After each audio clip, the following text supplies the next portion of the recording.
Hello, and welcome to the 19th episode of Speedify Live.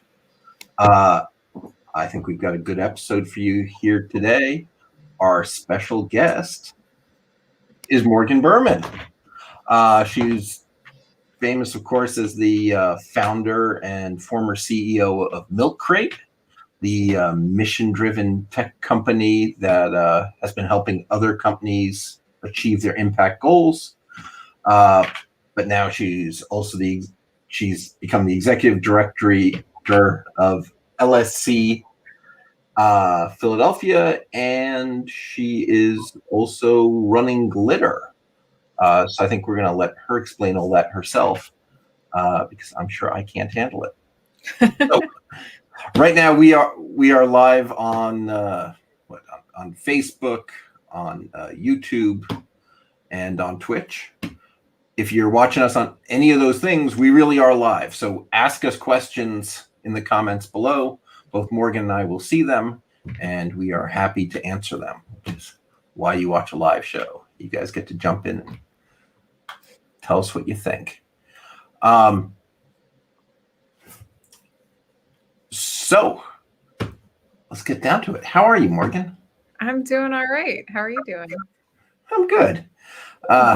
So Speedify, actually, yesterday, we moved out of our offices. So for the next 2 months, we are completely virtual. Oh, wow. We went back and forth. Our lease was coming to an end.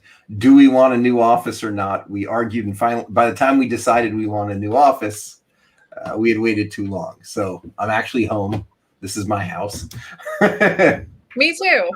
Yeah. So we'll see. I liked going into the office. Even when no one else did, I'd go sit alone in my 5,000 square foot office. Feel like a grown up. So are you completely working from home these days? Is there any office you go into? So MilkCrate had an office, has had an office pretty much since we were founded. But then during the pandemic, we closed the office and decided to go fully virtual, and it's been working quite well. And then Life Science Cares is very new in Philly, and I'm the first full-time paid employee as the executive director. So there is no Life Science Cares headquarters yet in Philly. We have offices in 3 other cities that all have their own executive director. But I'm going to be working out of Spark Therapeutics, which is working on getting me an office there. But I'll be working out of that location at least part of the time, and then working from home part of the time because I have a 1-year-old and I like to get to see her during the day. It is a pandemic perk. Yep, that's great. Yes, my kids are 20 and 17, so I am at the opposite end of this. I'm just about an empty nester. Wow. Yeah, crazy, right? Mm-hmm. So tell us about yourself. What are you up to these days? Well, I'm running an organization, and I am raising a child, and I'm on a JiuJitsu team. Well, I'm shopping around for gyms right now. That's why I've got this broken lip, and that's most of my life. I started MilkCrate 8 years ago. Ran it for 8 years, hired a COO about a year ago who I'd known for a little longer than that. And he was doing an incredible job and had skills that I didn't have and experience that I didn't have. He had scaled a company that he built with his 2 co-founders to a multi-million-dollar, fully profitable business. And I was like, you know what, that sounds great. Why don't you take MilkCrate and go do that? And so he took over as CEO. And right before all of that, I'd kind of been working in the background on another startup project that is a subscription model for streets. It's starting with street sweeping and keeping blocks clean in Philadelphia. It's called Glitter. People can subscribe to have someone clean their block. And it's also a kind of workforce development opportunity for people who need extra income, particularly hoping to, help people who are really struggling and can't find work otherwise. And so we've been up and running for about 2.5 weeks. We've gone through 2 full cycles of weekly cleanings. We're in the middle of our 3rd, and we already have over 24 blocks subscribed and 6 people hired and out there cleaning. So that's a project that I've been working on. And I actually have hired an interim CEO who I'm hoping will become our permanent CEO. So I've kind of built 2 tech companies, hired people to run them. And now I'm in my kind of next phase of my life, which is running this funding entity that is creating opportunities with between life science companies and nonprofits to take time, talent, and treasure from the life science industry and funnel it into kind of data-driven investments through grant making and volunteer efforts in organizations tackling poverty. And that's what Life Science Cares does. And I'm running the Philadelphia ecosystem, and my peers are running similar initiatives in Boston, San Diego, and the Bay Area. Nice. So So man, glitter, that sounds like a good idea. I love Philly, but yeah. we have a trash in the streets problem, right? I'm gonna go get my water. Yeah, we definitely do. There are about 18,000 blocks in the city of Philadelphia that are like residential. And according to the last litter index, which by the way is no longer being maintained because the streets commissioner doesn't think that that's a worthwhile endeavor, about half of them are considered filthy. And I don't think that comes to any surprises anyone that lives in Philadelphia. And since the streets department doesn't seem capable of doing its job, we're going to do it for them. All right. Cool. So what's the URL for that? Well, I suppose we should. Yeah, it's getglitterapp.com.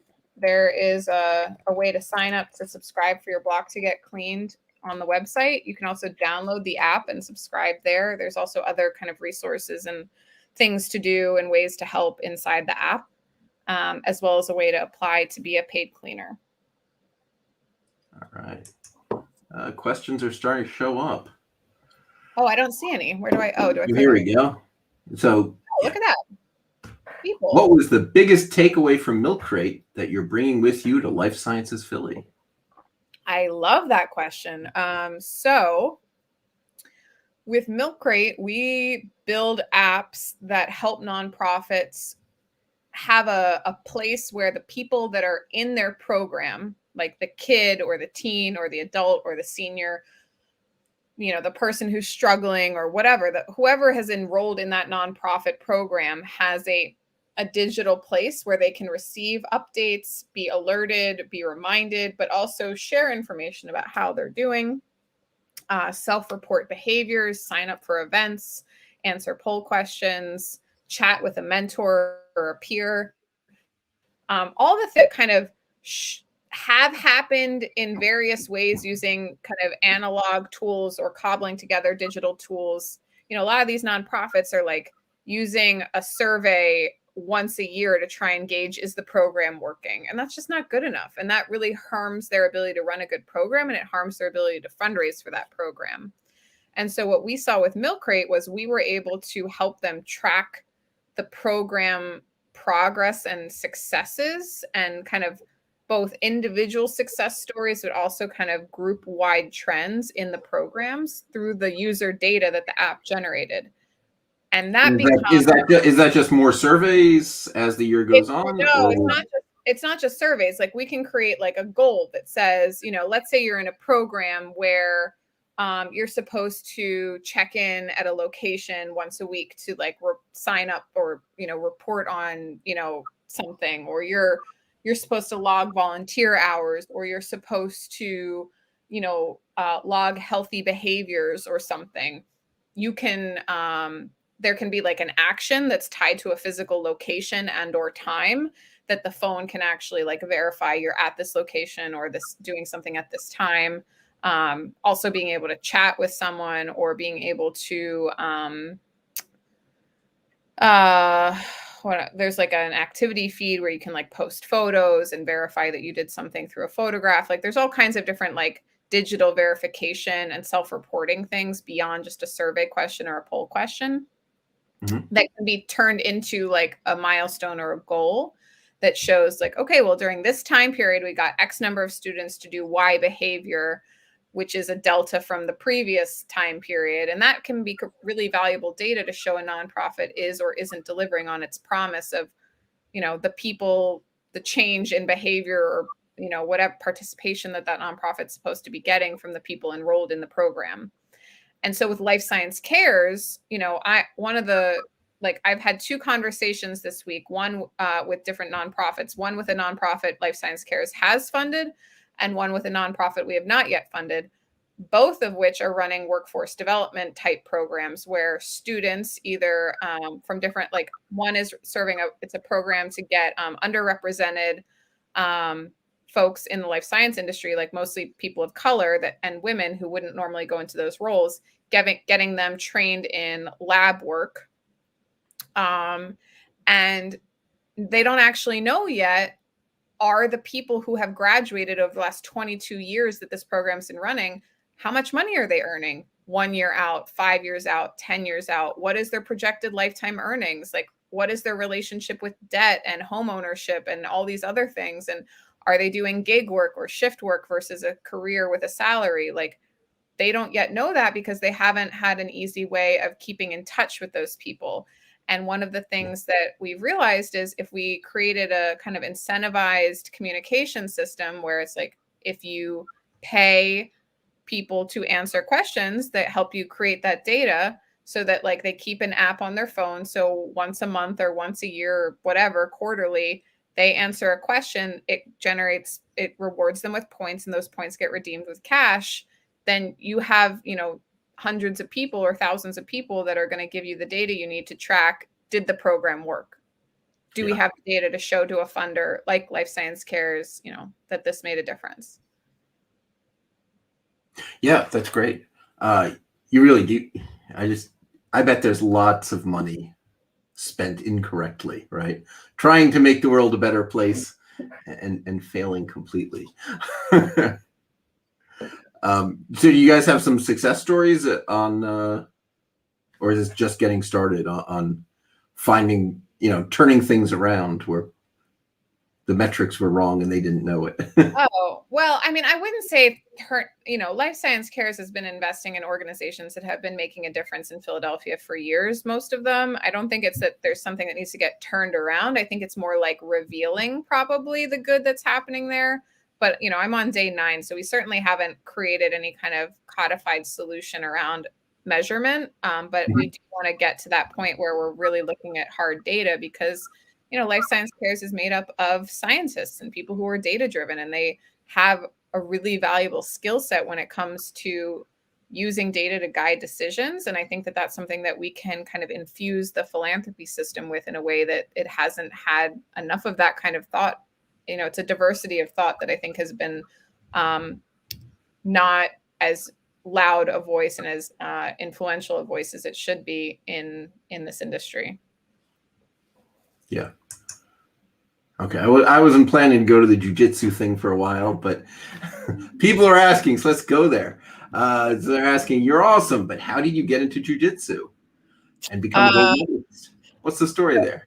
Yeah, I mean, when I was running MilkCrate the first couple of years, I was just feeling an intense, like, kind of anxiety about the difference between Morgan and MilkCrate and not really knowing how to separate the success or failure of one with the other. And I needed a kind of outlet to deal with that stress and anxiety. And my mom kept urging a martial art of some kind as a way to kind of physically let go and kind of work out that stuff from my system. And I had tried kickboxing and I found it valuable, but then I moved, so I wasn't near my gym.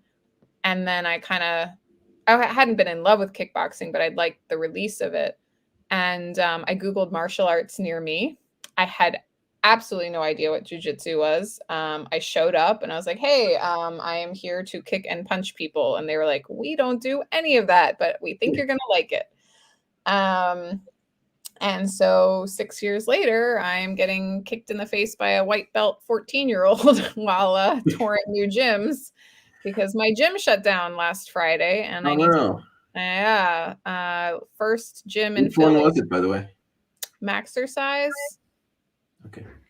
So they've been there for decades and was kind of like the beginning of jiu-jitsu in Philly. And now I'm touring other places, and I looked at my second gym last night. I've got like 3 or 4 more I'm probably going to look at least, and have had some really great experiences. This was not one of them. Oh, I'm sorry. It's okay. Yeah, our lead developer, Kevin, on Speedify is very into jujitsu. Yeah, is he in Philly? Yeah, he's in Philly. Not Kevin. What's his last name? Cunningham? Oh, okay. Where does he train? I don't know right now. I think for a while he was going to there was a gym at 23rd and Sansom, but I bet it's gone now. There's something near there called Balance, but that's that might have been it. Walnut. No, I don't remember. Oh. I used to go to this place because I didn't do jujitsu. I did yoga with the jujitsu guys. Oh, okay. So they had this program called Yoga for Fighters, and it was exactly the same as the yoga that the middle-aged women do, except these guys, they said, why do we do this? We do this to fight like an octopus with all of our limbs at the same time. And it was just so inspiring for me, even though it was exactly the same yoga. Yeah. They just surrounded it with this martial language that I don't know. I really dug.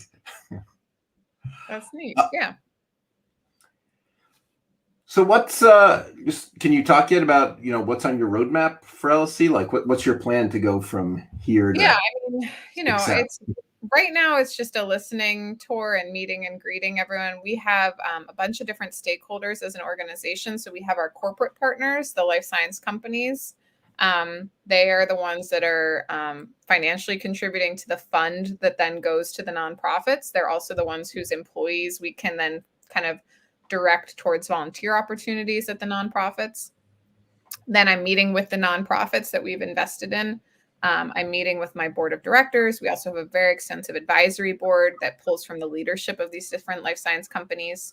So I'm just meeting with as many people as possible and going to be organizing an event, hopefully to do an in-person event outdoors before the weather turns. And then the rest of the year is really going to be kind of consolidating what I've learned and building a plan for what next year is going to look like. And then, as kind of rinse and repeat, like listening, learning, trying things out, building plans, and then extending that horizon from, 3 months to 1 year to 2 years, and just kind of thinking about the future. And as the organization grows and brings on more cities, I'm sure that will also influence things because we're starting to standardize our processes, which I'm really excited about. That will help with efficiency and kind of making sure things are going well. So yeah, that's kind of the roadmap right now. Cool. All right, another question. So I see our audience is slowly growing here. So for anyone, we are live. So you can just put questions in the comments field underneath the video and we will see them and answer them. So Kane is asking, Morgan, any advice for budding entrepreneurs about not just starting, but growing? My advice is always to get into an incubator or accelerator, because I think there's so many things that have been learned by people who have been there before. And that wisdom often has been distilled into curriculum that, like any other skill and profession and practice, there are best practices and ways to do it right. And there's ways to recreate the wheel and bang your head against a wall over and over again until you give up. So I think incubators and accelerators are a great way to benefit from the lessons learned by the millions of entrepreneurs who've come before you, who have kind of been the inspiration for curriculum that these programs use. So that's always, I say, don't go it alone.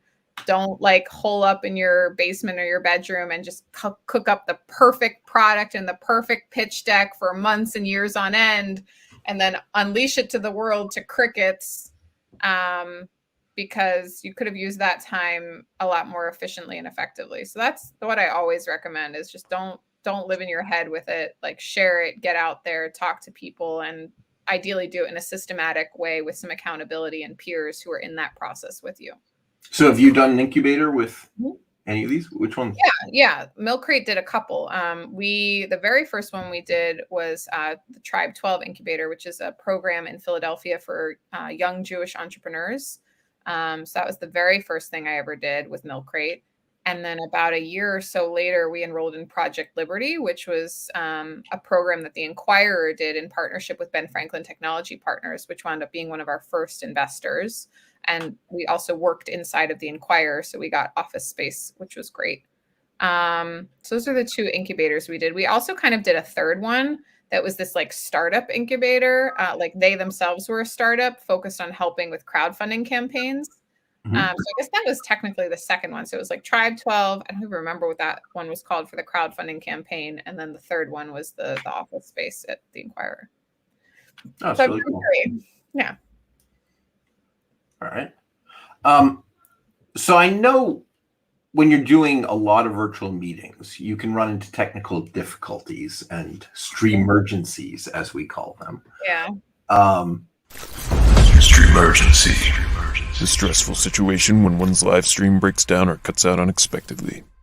That was cute. So, what is your worst stream emergency?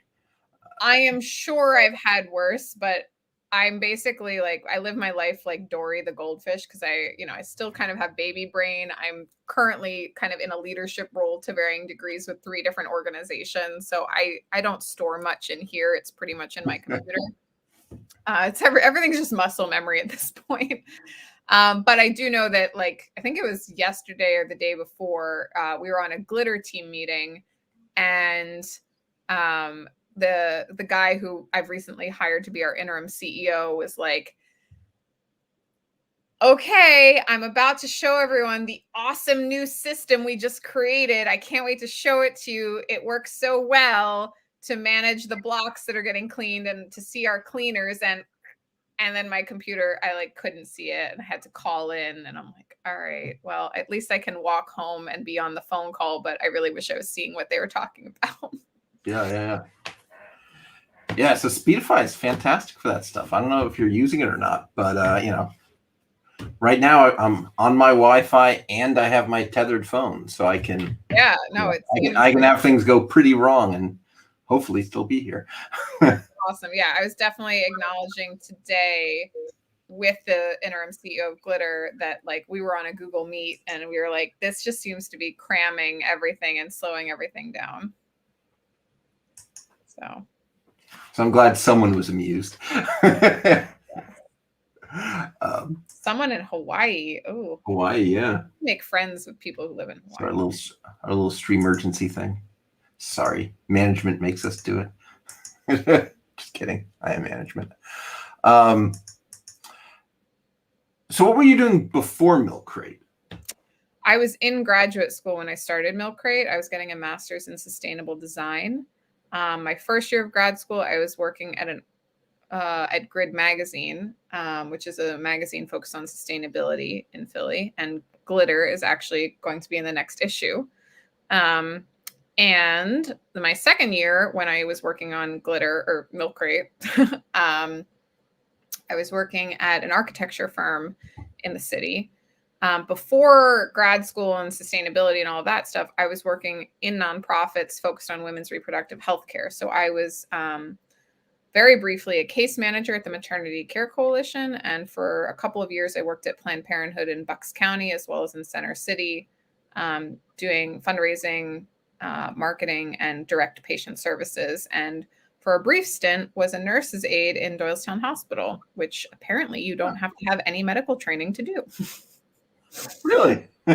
Well, I mean, you're basically like, it's funny. Once you've worked in like a hospital setting, you realize everything you thought doctors did are actually what nurses do. And everything that you thought nurses do is actually what nurses' aides do. So I was the one that was like cleaning and feeding and kind of dealing with the comfort and sanitation and kind of bodily needs of our patients. And then the nurses are the ones kind of monitoring. Oh, and I was taking vitals and that sort of thing and monitoring and helping collect specimens for tests. And then the nurses are the ones kind of administering medication and monitoring their vitals. And then the doctors are kind of like over in a corner, like like I never interacted with them, and they, it was such a weird, like, oh, doctors are like administrators almost in the hospital. That's the obvious question. Is then what do doctors do? They're doing like the administrative, like paperwork of managing the patient. I mean, obviously, I was on like a med surg floor where people are like mostly being monitored and recovering and stuff. I'm sure like in the ER and in the operating room, they are like, in the throes of like saving lives and doing intensive like medical procedures. But in the work that I was doing, where I was doing it, they were just kind of always like over in the corner, like writing on a computer. And I was like, this is not how I thought things went. That's really funny. Kane with another question. All right, so Kane is asking, I saw you've spoken about clean energy at the White House. What are your thoughts about the movement Greta Thunberg has launched? I think they mean Greta Thunberg. Thank you for asking about that. I mean, so when I went to the White House, that was when MilkCrate was really focused on the first kind of iteration of what we did as a company. Kind of the second. So before we started building mobile apps that track nonprofit program participation, we were building mobile apps that encouraged and tracked corporate social responsibility activity at companies, like volunteering, sustainable choices, things like that. So there was a really big sustainability push towards the work we were doing, which made sense because I started MilkCrate when I was in grad school for sustainable. So what year were you at the White House? I think it was like 6 years ago, something like that. 5 or 6 years ago. Yeah, I don't remember the exact year. How did we try to figure out who was the president? That's what I'm trying to figure out. It was Obama. Okay. That was it was definitely the Obama years. I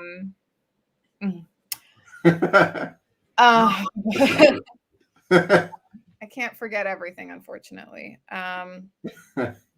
So that was kind of a weird situation where they brought in all these kind of representatives of different facets of like the sustainability narrative in the country from business owners. And so I was kind of like an odd fit because like I don't have like a lot of like energy policy wonky knowledge, and I'm not like running a business that's consuming or saving lots of energy. I was running a business that was trying to encourage that kind of responsible behavior.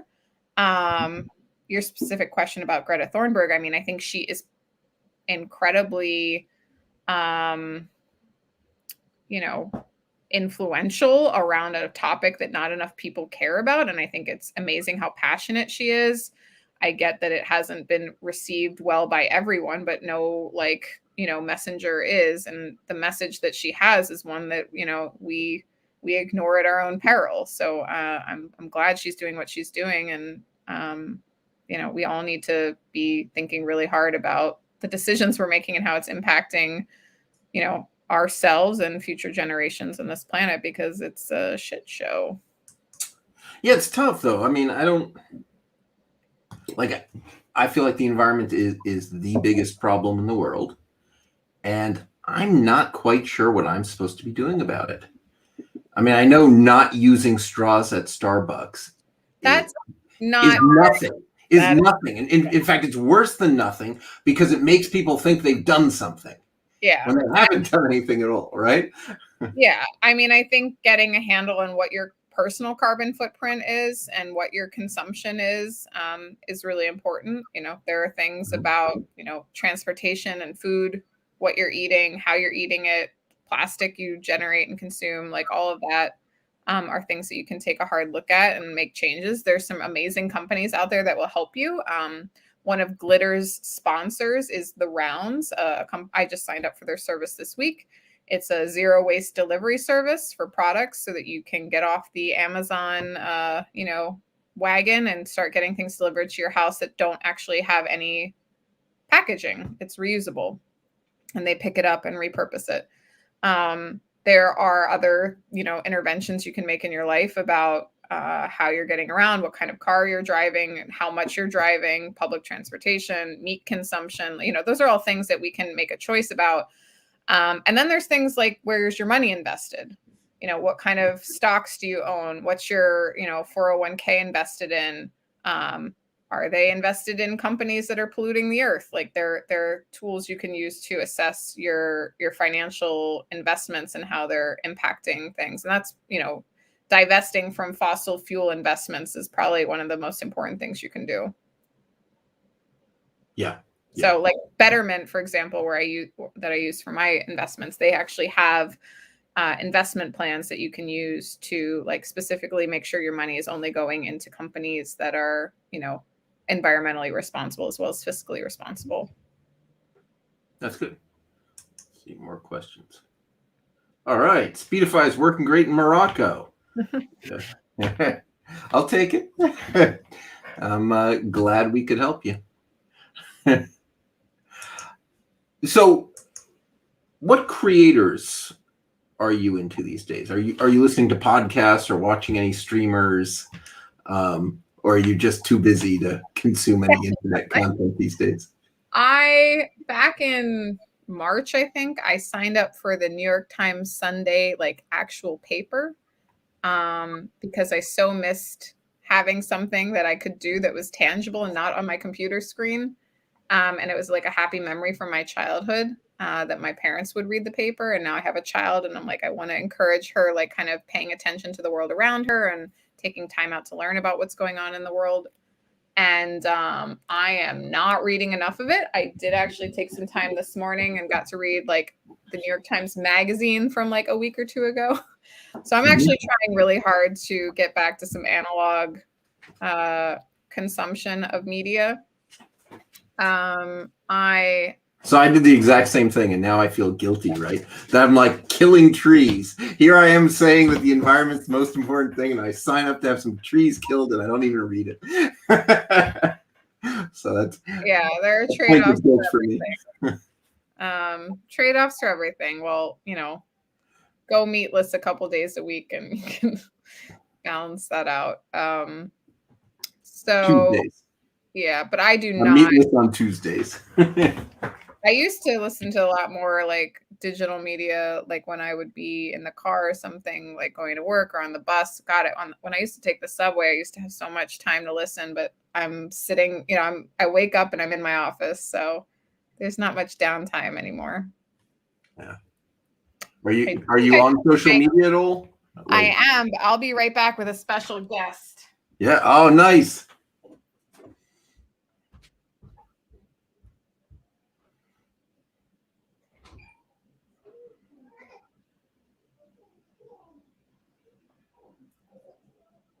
All right. Exciting.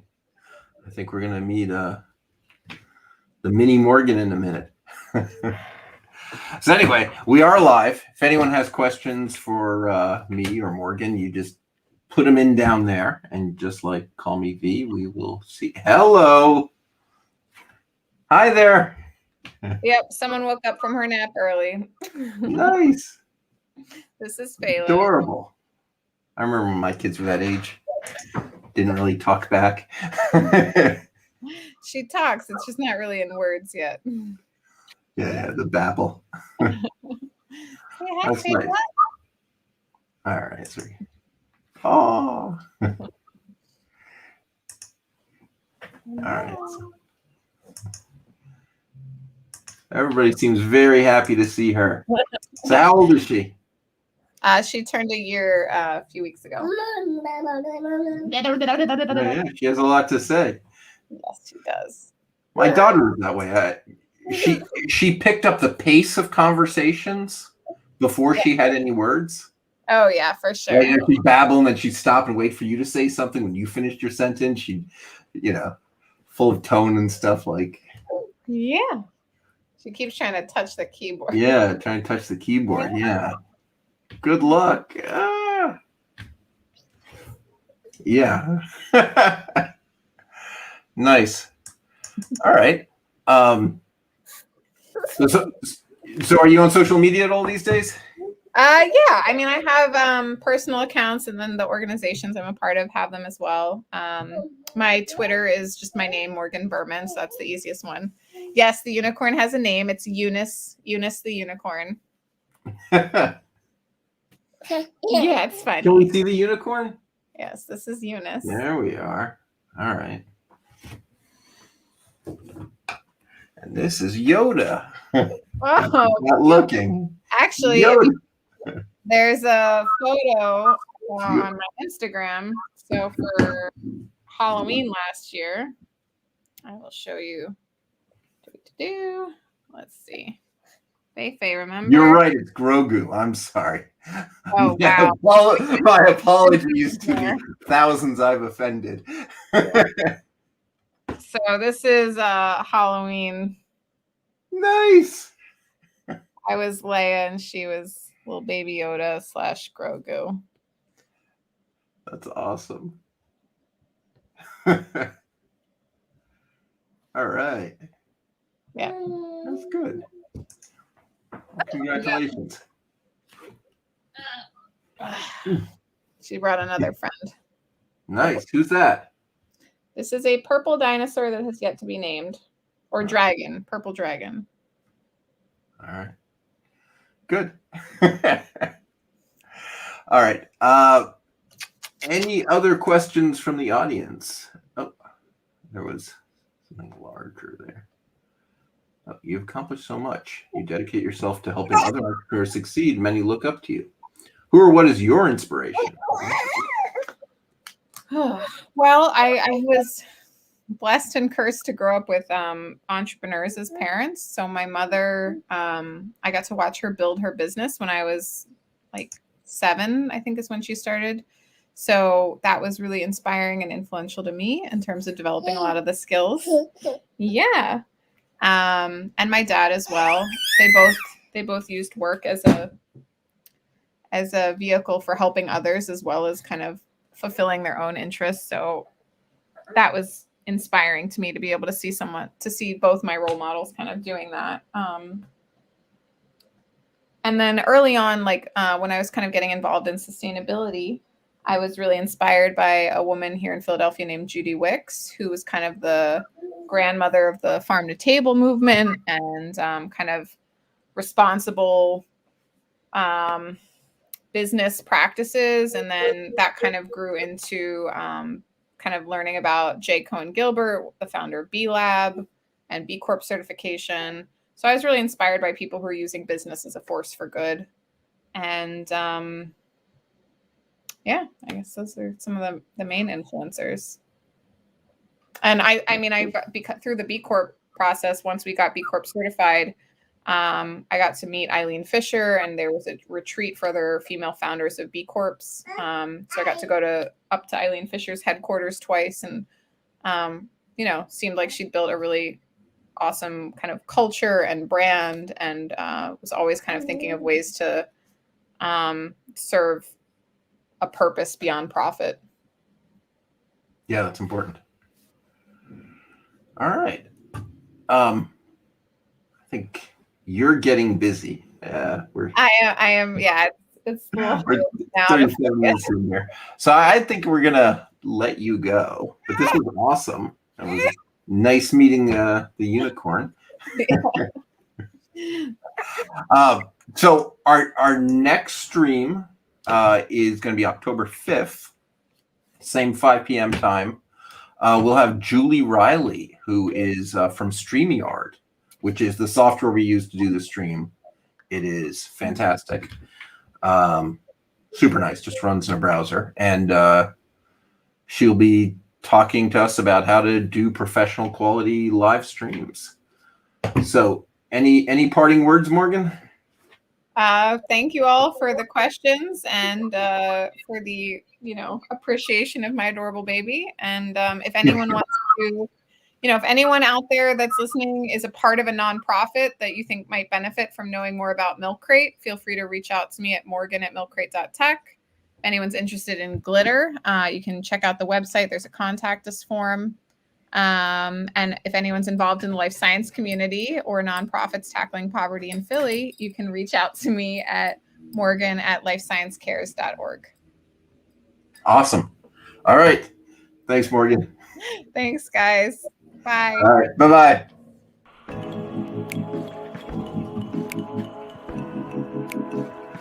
All right. Morgan's gone.